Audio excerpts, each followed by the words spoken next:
Ratusan orang menggeruduk Fakultas Kehutanan Universitas Gadjah Mada di Yogyakarta untuk meminta klarifikasi terkait dengan ijazah milik Presiden ke-7 Joko Widodo.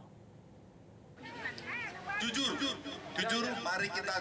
Saya perwakilan dari Forum Aksi dan Mak KNPRI harus menunjukkan Masa aksi yang mengatasnamakan tim pembela ulama dan aktivis mendesak pihak UGM untuk menjelaskan soal ijazah dan kelulusan Jokowi. Menurut masa aksi, dokumen yang beredar selama ini hanya berupa fotokopi dan belum pernah ada pembuktian langsung di pengadilan dari pihak yang dituduh. Pihak fakultas memberi kesempatan 5 orang perwakilan TPUA untuk mengadakan audiensi. Selanjutnya, pimpinan masa aksi mengajak massa untuk mendatangi kediaman Joko Widodo di Solo. Mereka akan mendesak Jokowi menunjukkan ijazahnya yang asli.